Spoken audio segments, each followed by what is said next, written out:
Good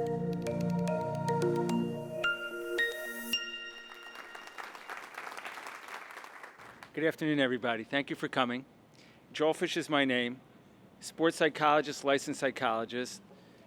Run the Center for Sports Psychology in Philadelphia, and I've worked for over 25 years with athletes of all ages and skill levels, from little kids through the Olympic and professional ranks.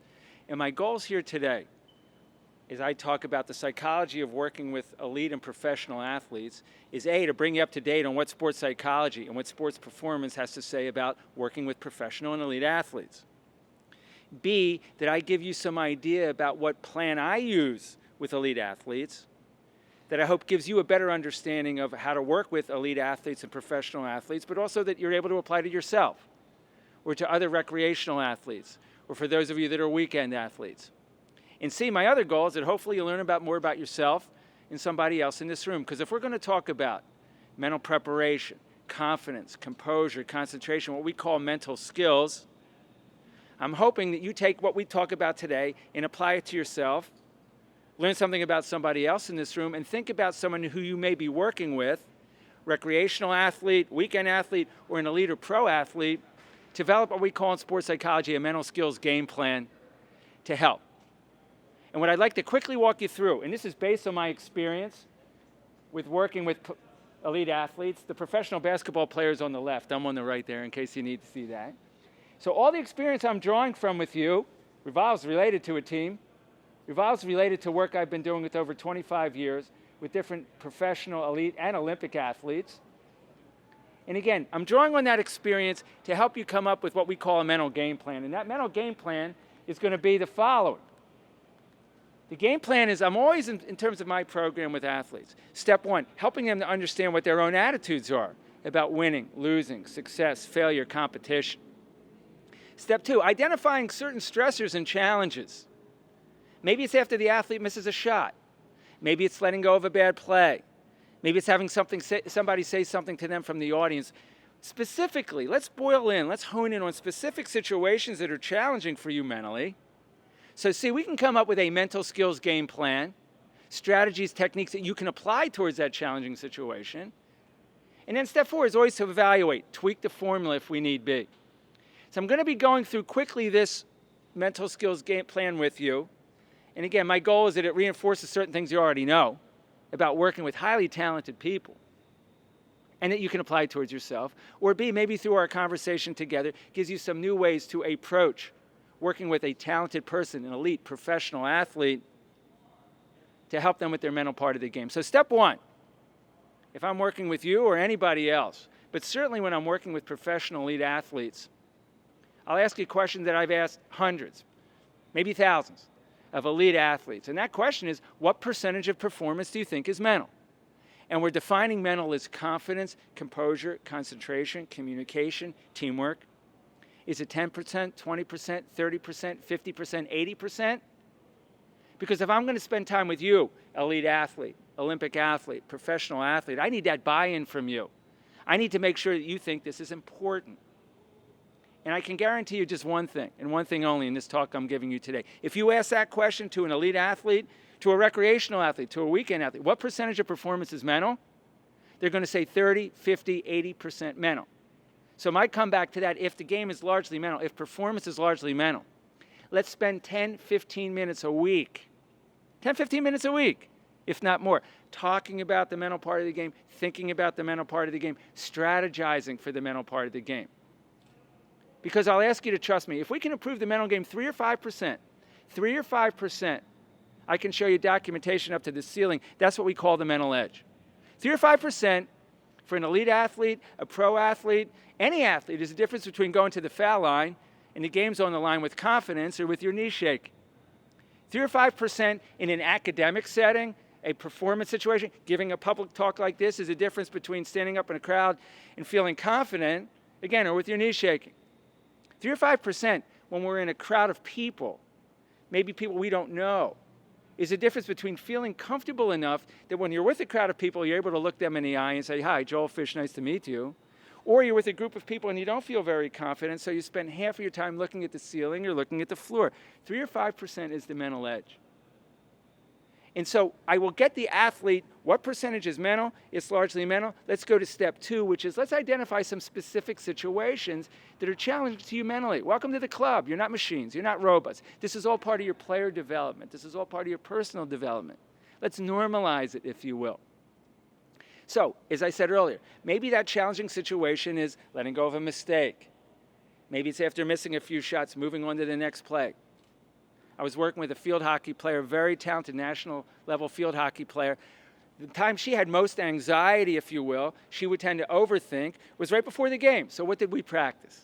That mental skill of the sport part of sports psychology, which is mental skills training.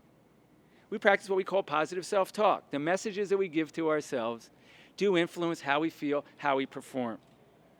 So, her words, not mine. She came up with a key word, key phrase that was going to represent her positive self-talk.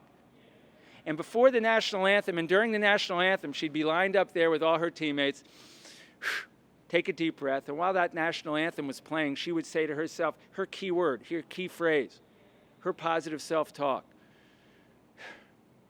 Just give me the courage to do the best I can do. Give me the courage to do the best I can do. And then in a key moment in a game, she wouldn't shout it out loud, but sometimes when she'd be running up and down the field, particularly after a mistake, she'd say to herself the word courage. Courage. I can't believe courage. Official, how could you make courage? Sometimes positive self-talk, when we have a key word, key phrase, that we can direct our thoughts to, it gives us an anchor for our thoughts. And a lot of elite athletes, a lot of professional athletes, Olympic athletes are playing under a big microscope.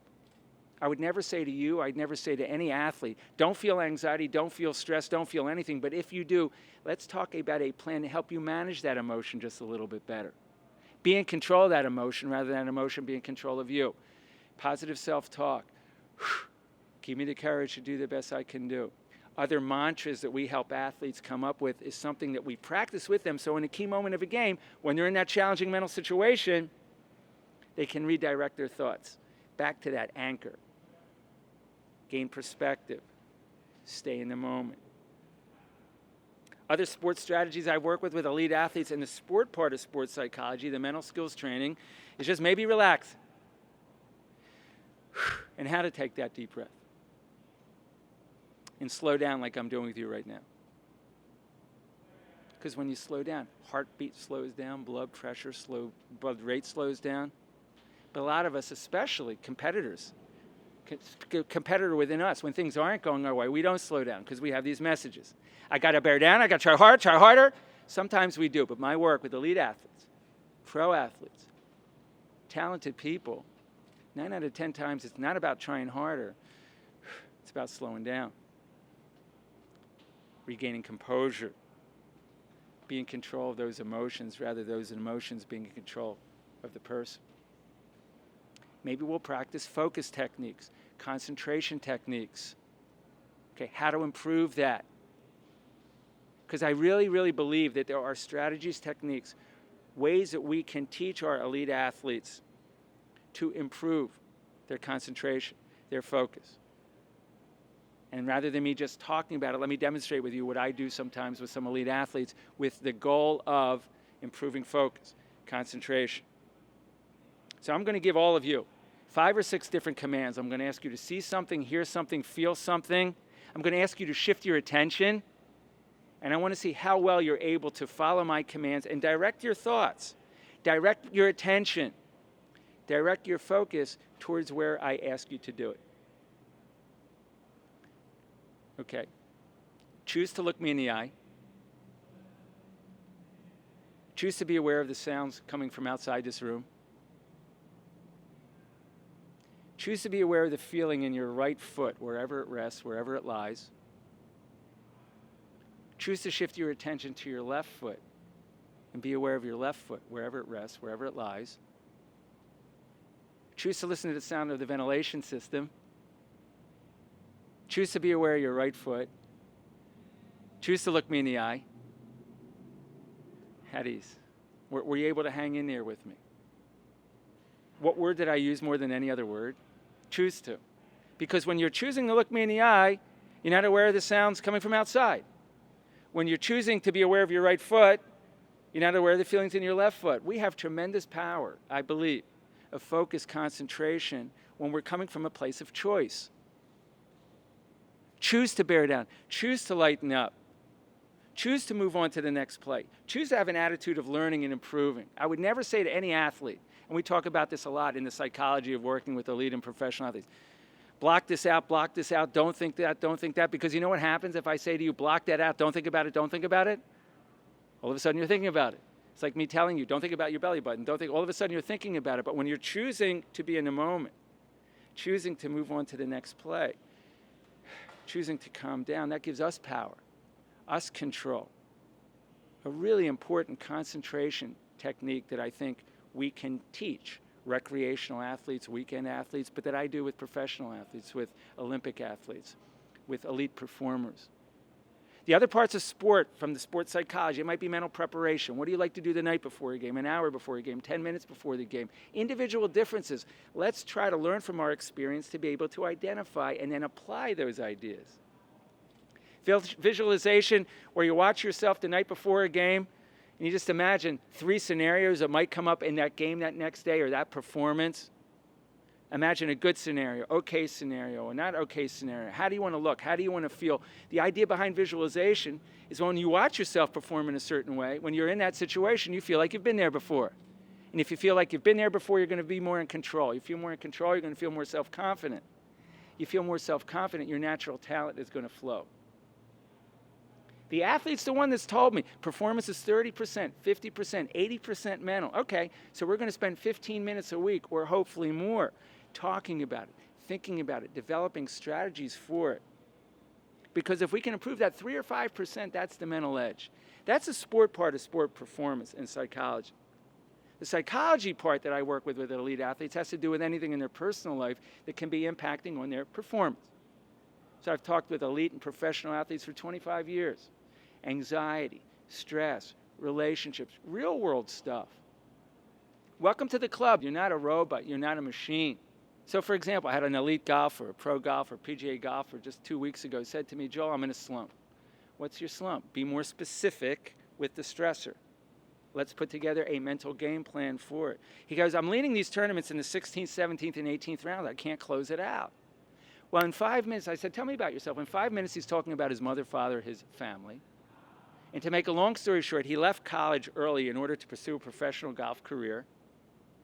And whenever, against the wishes of his parents, against the wishes of who became now his wife, and whenever he was in a position to close out a tournament, prove to them, I made the right decision, he would tighten his grip, wasn't able to putt.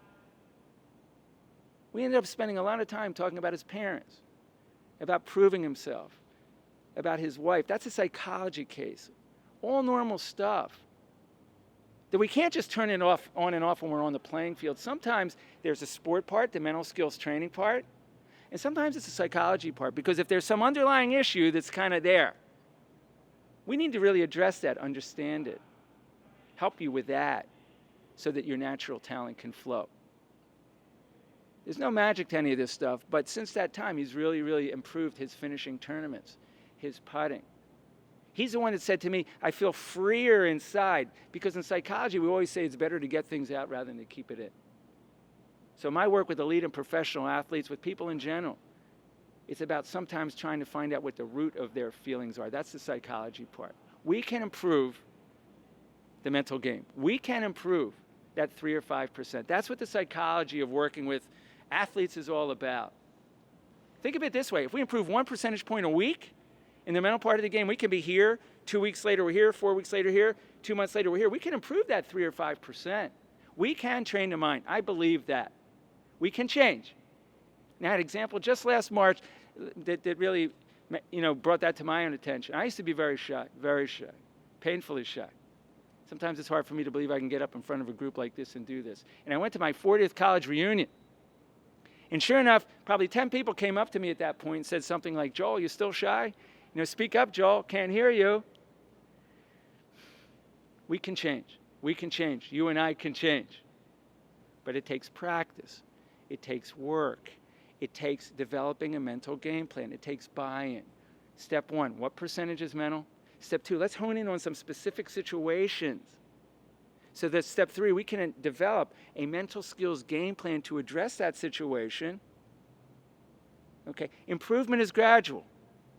If we're working on positive self-talk, if 1 time out of 10 this week, you're getting down on yourself, frustrated, but you click in and say something like, give me the courage to do the best I can do, and you know it helps me to be in a moment, let go of that play. Good.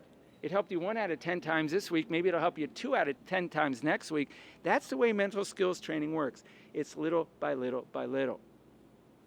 But when we have that game plan and we practice it and we're committed to it, and we're open to talking about the sport performance part, but the psychology part, this is what I feel, this is what I think, we can improve that 3 or 5% to gain what we call the mental edge. My wish to all of you watching this is good luck in creating those positive sports memories for yourself. Good luck in creating all those positive memories for all those people that you work with. Good luck moving forward, and good luck in gaining the mental edge. Thank you very much, everybody. Really appreciate it. Thank you.